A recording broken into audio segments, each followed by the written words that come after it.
Expect me, nigga, like you expect Jesus to come back. Expect me, nigga, I'm coming. Expect me, nigga, like you expect Jesus to come back. Expect me, nigga, I'm coming. After the fire, my military. After the fire, bitches the scary, just the scary. After the fire, my military. After the fire, but this whole fucking world is mine. My military, be prepared. My military. I'm sensing niggas is defenseless. Some hitting fences and getting ghosts. Outlaws rushing you, busting you, untouchable. Sucker, what? I'm a ride. Sucker, don't make me touch you fast. I'm a ride. Sucker, don't make me touch you fast. I'm a ride. Sucker, don't make me touch you fast. I'm a ride. Sucker, I'ma have to touch you fast. Untouchable. Get it on till I die. Bonjour à tous, bienvenue sur Boss Musculaire, j'espère que vous allez bien.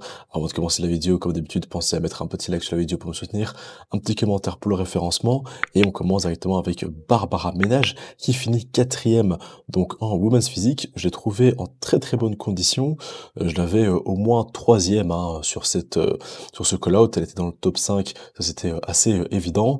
Maintenant je trouvais que la 3ème, au niveau des jambes, n'avait pas le même volume que Barbara, c'est pour ça que j'avais Barbara à la 3ème place.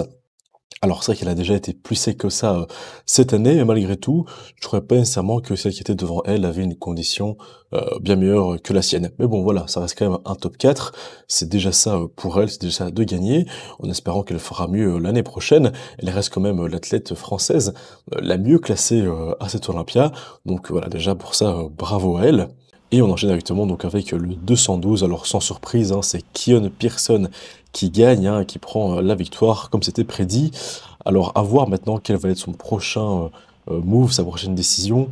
Il pourrait soit continuer à concourir en 212 et continuer à dominer là-bas. Maintenant, je pense pas qu'il ait vraiment beaucoup de concurrence dans la catégorie, ou alors il pourrait décider de aller concourir avec les big boys et partir vers l'open bodybuilding, comme l'ont fait Derek Lunsford et Adi Choupan. Je pense qu'il a le potentiel pour faire de très bons scores dans cette catégorie. Il a clairement la ligne pour y arriver. Il a ici la condition aussi pour arriver. Je pense s'il allait là tout de suite en open, il pourrait déjà facilement, je pense, se placer dans le top 6 avec la condition et la shape qu'il a actuellement. Maintenant, il se ferait très probablement dégommer au niveau de la masse. Mais voilà, je pense pas qu'il ait non plus beaucoup de masse à ajouter pour être vraiment très compétitif en open. Au niveau de Sean Clarida, lui, il était bien meilleur lors des finales. Mais bon, voilà, clairement, il avait pas le niveau pour arriver à combattre Keon, malgré le fait que sa définition était très bonne et qu'il était plus volumineux. Je pense quand même que Keon était loin devant. En open bodybuilding, Théo est dans le 3ème call-out, donc il est en dehors du top 10. Alors, il est probablement dans l'une des meilleures conditions de sa vie. Je trouvais que sa taille était encore bien meilleure ici qu'à Metz, bien plus fine. En tout cas, j'ai l'impression sur le live stream.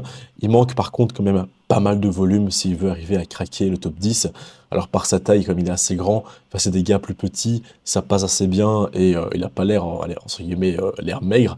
Mais c'est vrai que dès que tu le vois à côté des mecs très gros, bon bah tu vois quand même que Théo manque de volume pour être compétitif. Et là en plus, malheureusement au niveau de la condition, tout le monde était hyper conditionné. Donc la condition de Théo ne peut pas trop l'avantager là-dessus parce que voilà, tout le monde était plus ou moins au standard. Il a l'esthétique, il a la symétrie. Tout ce qui lui manque, pour moi, je pense, c'est la masse, s'il veut continuer à grimper petit à petit l'échelle et monter dans ce top 10. Dans le top 6, par contre, c'était vraiment hyper compétitif. On a Hunter Labrada qui, clairement, est dans sa meilleure condition ever. Il est bien meilleur qu'à Milan. Ça, je vous l'avais dit, Milan, c'était juste pour s'échauffer, c'était juste pour choper ses qualifications. Mais là, par contre, il est vraiment venu extrêmement strié. De dos, il est découpé comme jamais, il a un sapin hyper apparent, donc voilà, à ce niveau-là, je pense pas qu'il y ait quelqu'un d'autre qui soit aussi sec que lui là tout de suite sur la scène, que ce soit devant et derrière, parce que lui par contre il a vraiment cette sèche qui est constante des deux côtés.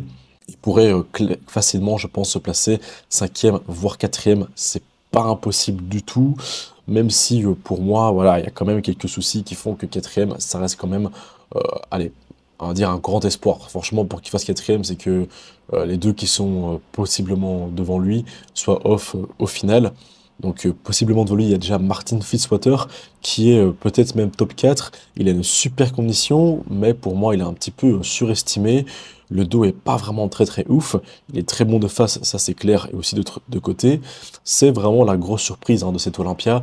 Bon, on le voyait venir, hein, après avoir fait quand même un New York Pro très très bon et avoir presque battu Nick Walker, il était quand même attendu à cet Olympia. Maintenant, de là à être quasiment dans un call-out pour la quatrième place, ça reste quand même quelque chose où beaucoup de gens nécessairement ne veulent pas vraiment prédit ça ou ne le voyaient pas là-bas. Moi-même, hein, d'ailleurs, je pensais pas qu'il se classerait aussi haut pour moi. Il aurait été peut-être cinquième, sixième grand maximum, mais voilà, il peut espérer une quatrième place. Andrew Jack, lui, par contre, un petit peu décevant au niveau de la sèche, surtout au niveau des jambes, hein. Il manque un peu de galbe, surtout de découpe entre tous les segments de sa jambe. Donc voilà, malheureusement, pour moi, il n'est pas venu avec ce qu'il devait ramener pour assurer sa place du top 4. S'il était venu un peu plus sec, je pense que c'était gagné pour lui au moins la quatrième place. Mais là, voilà, il risque de se faire dépasser par deux autres gars qui sont plus petits, qui n'ont pas nécessairement une structure aussi belle. Et en plus, il a beaucoup de mal à contrôler sa sangle abdominale, chose qui m'a d'ailleurs énormément énervé, parce que voilà, il a un potentiel de ouf, et tu le vois, que ce soit de face ou de côté, le mec il contracte pas ses abdos, il rentre pas son ventre, en fait il le fait très très peu.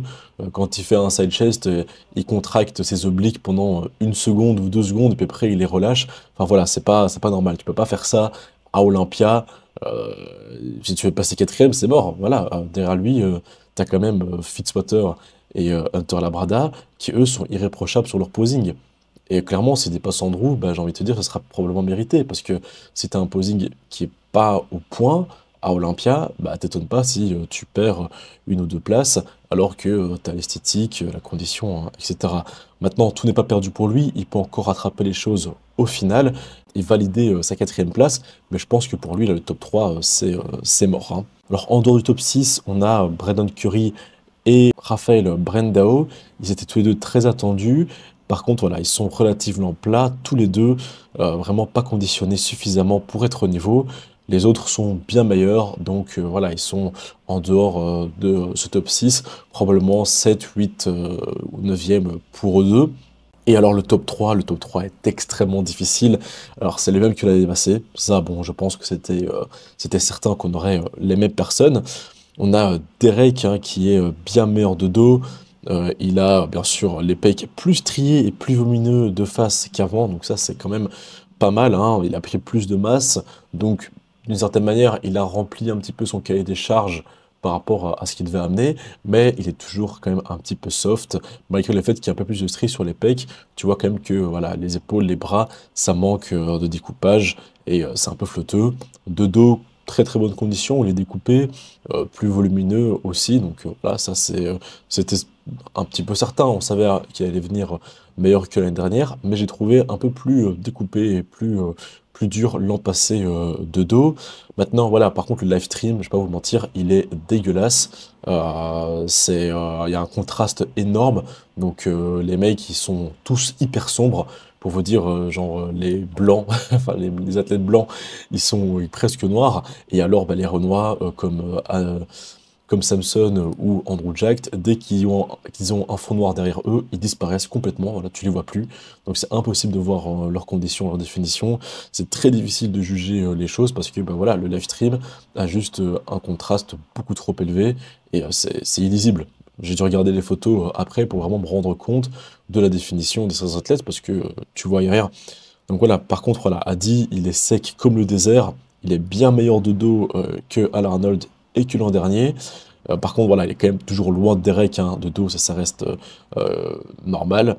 Il reste quand même bien sûr très très bon, hein, il est dans son meilleur look, pour moi bien meilleur qu'Al Arnold. Il est découpé de fou de face, c'est une dinguerie, encore plus découpé que l'an dernier, plus volumineux. Il y a aucun défaut de face, c'est simple, hein. Il est parfait, Adi Choopan. Pour moi, il mériterait de gagner cette Olympia ou de finir deuxième. Et alors, bien sûr, il y a Samson Dauda qui est juste immense. Derek et Adi, quand ils sont à côté de lui, ils ont l'air tout petits. Il est juste super big et hyper large.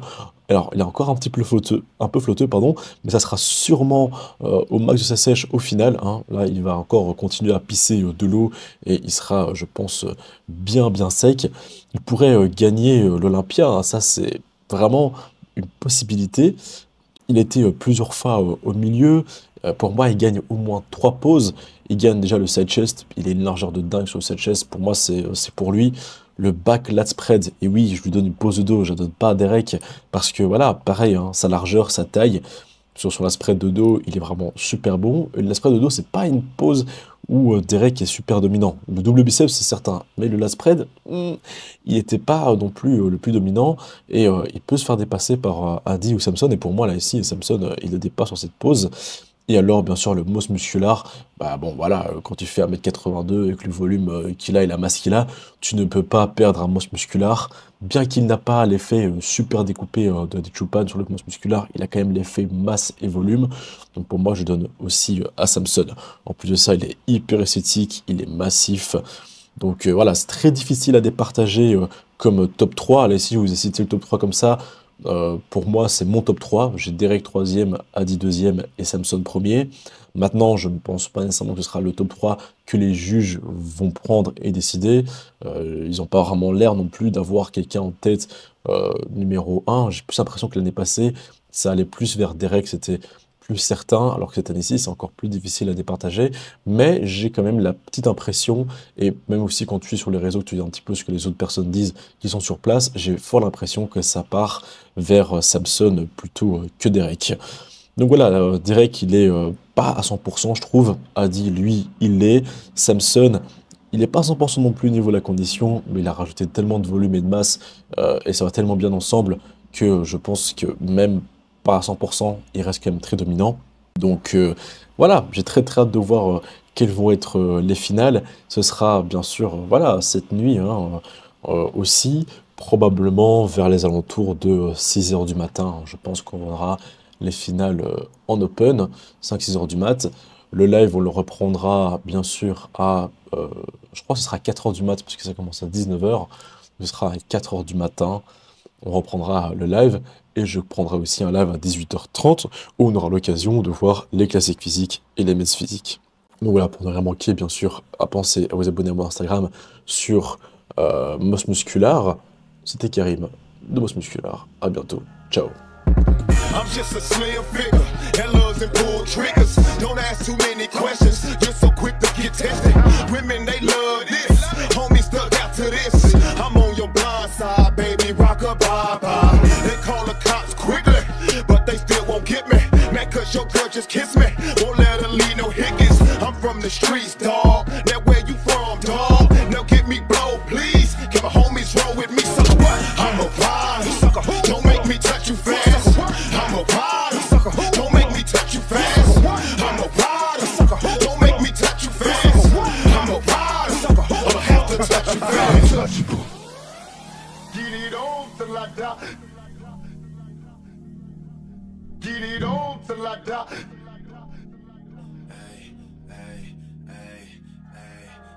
There they go, back in stadiums, it's shady spit.